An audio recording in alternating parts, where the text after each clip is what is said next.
अस्सलाम वालेकुम। मैं हकीम मोहम्मद दानिश सलीम आज आपकी खिदमत में हाजिर हुआ हूँ। आज का हमारा मौजू है जड़ियान। जड़ियान ख़त्म करने के लिए जड़ कासनी, गुल अनार और बहुफली बूटी का इस्तेमाल करें। आप सल्लल्लाहु अलैहि वसल्लम का फरमान अक़दस है, तुम अपने जिस्म को पाक रखो, अल्लाह तुम्हारे बातन को भी पाक रखेगा।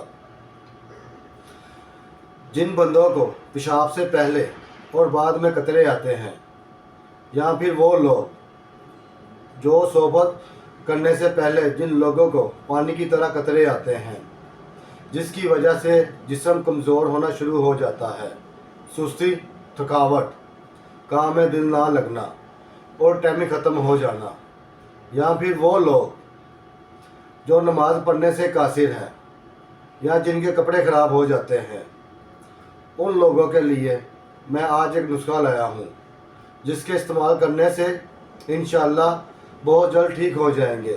तिबी माहिरीन कहते हैं कि किक्कर की मसवाक करने से भी फ़ायदा होता है। वो नुस्खा क्या है आप नोट कर लें। गुल अनार, जड़ कासनी, बहुफली, मूसली सफ़ेद, लाजवंती, गुगल, शिकाकल, मूसली सफ़ेद, साला मिस्री, इन सब चीज़ों को हम मकदार वज़न में लें और पाउडर कर लें। 1 चम्मच सुबह, 1 चम्मच शाम, पानी या दूध के साथ खाने से पहले या बाद में इस्तेमाल करें। इंशाअल्लाह बहुत जल्द फ़ायदा होगा। मिलते हैं अगली नई वीडियो के साथ। नीचे दिए गए नंबर पे मज़ीद मालूमात के लिए रब्ता कर सकते हैं। हमें अब तक के लिए इजाज़त दें। अल्लाह हाफिज़।